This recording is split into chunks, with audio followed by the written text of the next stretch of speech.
फिर मने मने कही उसने कहा था कहे दे बतावे दे।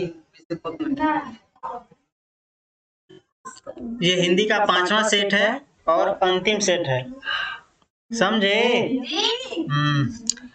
उसने कहा था शीर्षक कहानी में सूबेदारनी ने युद्ध भूमि में यानी लड़ाई में अपने पति और पुत्र को बचाने के लिए किससे कहा था? लहना सिंह से। लहना सिंह को कहा था जिस प्रकार मेरी रक्षा की उसी प्रकार से पति और पुत्र की भी रक्षा करना। हजारा सिंह के और बोधा सिंह के।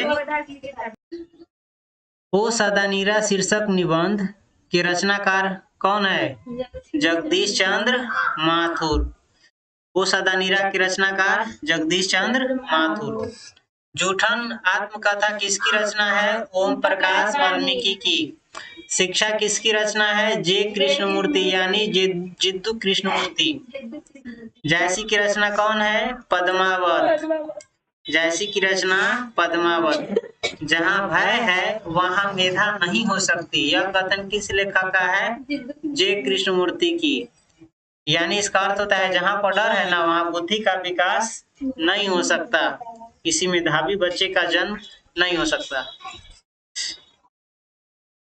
सूरदास के पद में कौन सा रस नहीं पाया जाता है? वीर रस। सूरदास के पद में कौन सा रस नहीं पाया जाता है? वीर रस। हिंदी साहित्य का सूर्य किसे कहा जाता है? सूरदास को। हिंदी साहित्य का सूर्य किसे कहा जाता है? सूरदास को। पठित पाठ के आधार पर यानी आपने जो किताब पढ़ा है, जो पाठ पढ़ा है उसमें का उसी के आधार पर कह रहा है पंचायती राज में क्या खो गया है? पंच परमेश्वर। पंचायती राज में क्या खो गया है? पंच परमेश्वर। एक लेख और एक पत्र में भगत सिंह ने निम्न में से किसको पत्र लिखा था? सुखदेव को। मुखदेव बोलती है, सुखदेव को। जयशंकर प्रसाद की नाट्य कृति कौन है? आधे अधूरे। जयशंकर प्रसाद की नाट्य कृति कौन है? निम्न में से यानी इन चारों में से आधे अधूरे। तार सप्ताह का प्रकाशन वर्ष 1943। सुभद्रा कुमारी चौहान के पिता कौन थे? ठाकुर रामनाथ सिंह। सक्सरिया पुरस्कार या सेक्सरिया पुरस्कार किनको मिला है? सुभद्रा कुमारी चौहान को के ना। अर्धनारीश्वर हिंदी साहित्य की कौन विधा है? निबंध। सरोज स्मृति कौन विधा है? शोक गीत। चंद्रधर शर्मा गुलेरी का जन्म स्थान? जयपुर। रामधारी सिंह दिनकर का जन्म स्थान? सिमरिया। सिमरिया नहीं, सिमरिया बेगूसराय। संस्कृति के 4 अध्याय के रचयिता कौन है? रामधारी सिंह दिनकर। अजय का जन्म स्थान कहाँ है? कुशीनगर जो उत्तर प्रदेश में पड़ता है।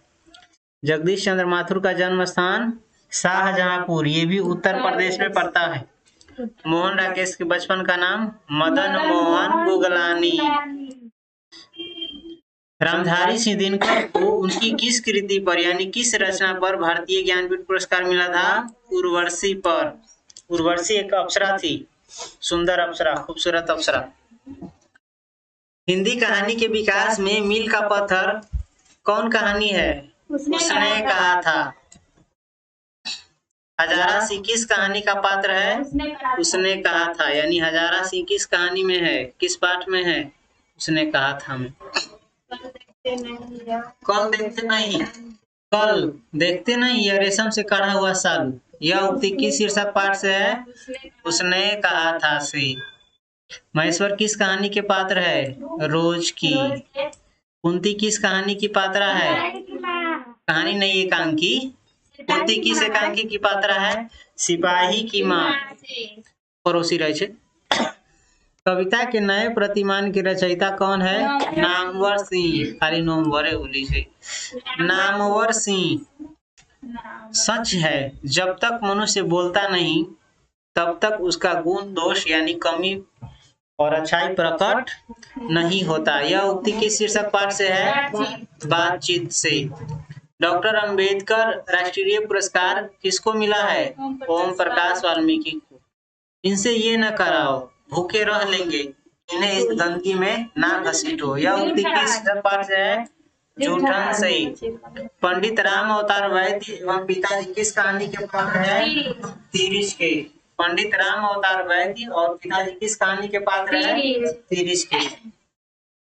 जसवीर और जनेसर किस आत्मकथा के पात्र है? जूठन के। जसवीर और जनेसर किस आत्मकथा के पात्र है? जूठन के। प्रेम आख्याना काव्य धारा के कवि कौन है? जयसी। प्रेम आख्याना काव्य धारा के कवि जयसी।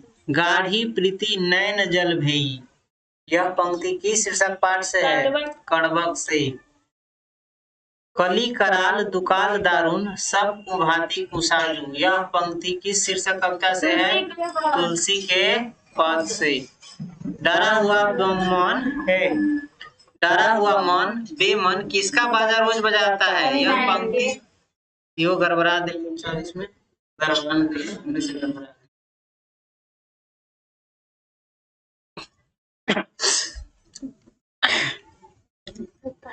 डरा हुआ मन बेमन जिसका बाजा रोज बजाता है, यह पंक्ति की शीर्षक कविता से है? कविता से। डरा हुआ मन बेमन जिसका बाजा रोज बजाता है, यह पंक्ति की शीर्षक कविता से है? अधिनायक से।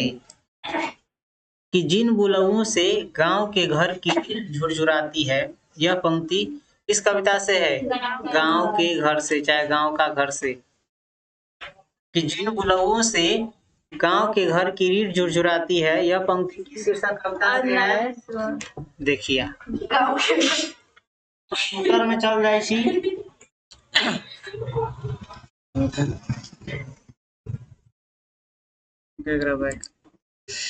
कि जिन बुलबुलों से गांव के घर की रीढ़ झुरझुराती है, यह पंक्ति किस शीर्षक कविता से है? गांव का घर से। जिस पुरुष में नारीत्व नहीं अपूर्ण है, यह उक्ति किस शीर्षक पाठ से है? अर्धनारीश्वर से। ओ सदा नीरा शीर्षक पाठ में किस नदी की चर्चा है? गंडक नदी। आज तक तो सुना नहीं था कि कांटों के चुभने से मर जाते हैं, इस शीर्षक पाठ की पंक्ति है? रोज की। तिरिश कहानी किस प्रकार की रचना है? जादुई यथार्थवादी। गैंग्रीन शीर्षक रचना के रचयिता कौन है? अजय। गैंग्रीन और रोज एक नाम है। तिरिश शीर्षक पाठ में तिरिश क्या है? विषैला कीड़ा है। तिरिश क्या है? पाठ में विषैला कीड़ा है। दलित साहित्य का सौंदर्य शास्त्र के रचयिता कौन है? ओम प्रकाश वाल्मीकि। पुंडलिक जी का संबंध निम्न में से किस रचना से है? ओ सदा नीरा से। ओ सदा नीरा में ही पुंडलिक जी है। सिपाही की मां एकांकी में निम्न में से कौन पात्रा नहीं है? मालती। कुंतियो है सिपाही के माई में, मुनियो है, विष्णुयो है, मालती ना है। मालती रोज में है, समझ ले, एक ऑप्शन है। उन दिनों गांव में मरने वाले पशु को उठाने का काम भी चूड़ों के जिम्मे था, यह पंक्ति किस पाठ से है? जूठन से। बिना वेतन के लिए एक शब्द क्या है? अवैतनिक। क्या है? अवैतनिक। कलम की कमाई खाने वाला के लिए एक शब्द क्या है? मसीजीवी। जहां पुस्तकें छपती हों के लिए एक शब्द क्या है? टंकनालय। जहां कोई चीज छपाई वगैरह कैसी टंकनालय। जल में रहने वाली सेना के लिए एक शब्द क्या है? नौसेना। जल में रहने वाली सेना के लिए एक शब्द क्या है? नौसेना। जो फल आहार करता है यानी जो फल खाता है उसे क्या कहते हैं? फलाहारी।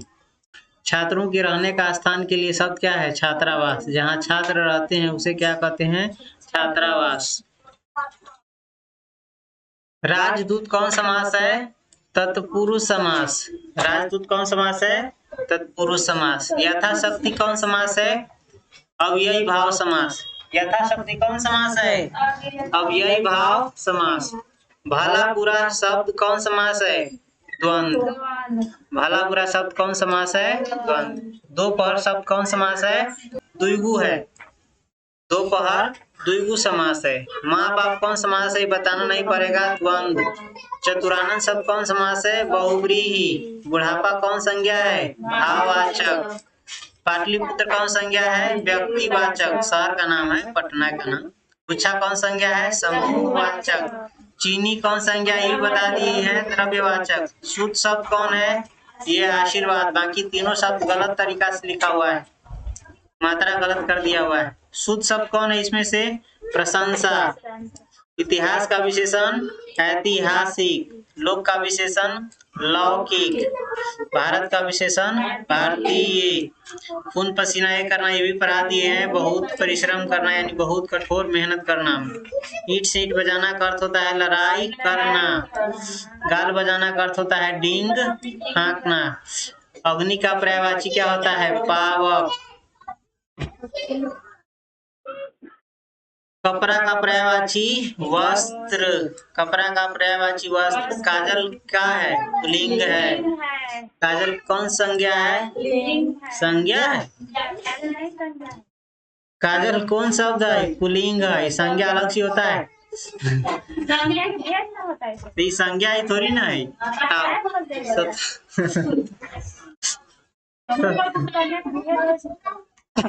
चलिए रुकिए। काजल क्या है, पुल्लिंग है। काजल शब्द क्या है, पुल्लिंग है। आत्मा शब्द क्या है, स्त्रीलिंग है। ये सब और सेट में आया है। प्राण क्या है, पुल्लिंग ही है। पुरस्कार का विलोम होता है दंड। दंड माने सजा होता है, पुरस्कार माने इनाम होता है, पारितोषिक। अनुराग का विलोम भी कर लिए है, विराग।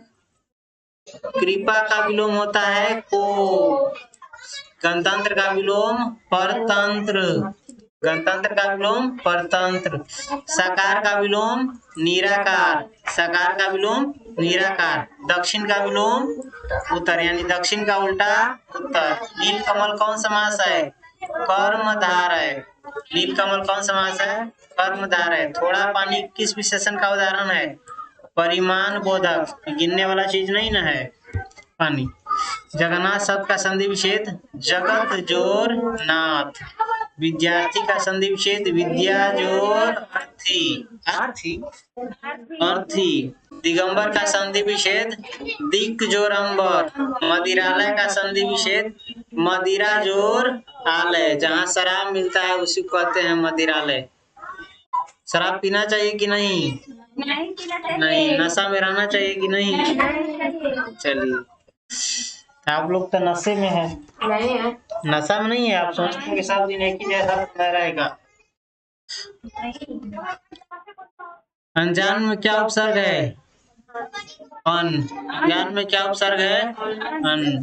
पुरातन में उपसर्ग क्या है, पूरा। पुरातन में उपसर्ग क्या है, पूरा। प्रतिनिधि में उपसर्ग क्या है, प्रति। जैसे आप समय भी ऐसे बर्बाद कर रहे हैं जैसे कोई नशा में पैसा बर्बाद करता है। ठीक, समय फिर मिलेगा, फिर आएगा। समय बहुत कीमती चीज होता है, समय का इस्तेमाल कीजिए, सदुपयोग कीजिए पूरा। उपभाषा में उपसर्ग क्या है, उपभाषा में उपसर्ग उप है। विशेष का उपसर्ग, विशेष में उपसर्ग क्या है, वी है। सुकर्म शब्द में उपसर्ग क्या है, सु। मैं स्वयं खा लूंगा किस सर्वनाम का उदाहरण है, निजवाचक। इसमें स्वयं रहे, खुद रहे, अपने आप रहे, सब होता है निजवाचक सर्वनाम। बेईमान शब्द है विदेशज, इसी को बोलते हैं हम लोग बेईमान। बेईमान शब्द क्या है, विदेशज। लिंग हिंदी में कितने प्रकार के होते हैं, दो। इस प्रकार से आपका हिंदी का जो मॉडल पेपर है उसमें का ऑब्जेक्टिव खत्म हो गया है। आप पांचों को फिर से देख लीजिएगा, बार बार या सुन लीजिएगा या खुद से पढ़ लीजिएगा, अच्छा रहेगा।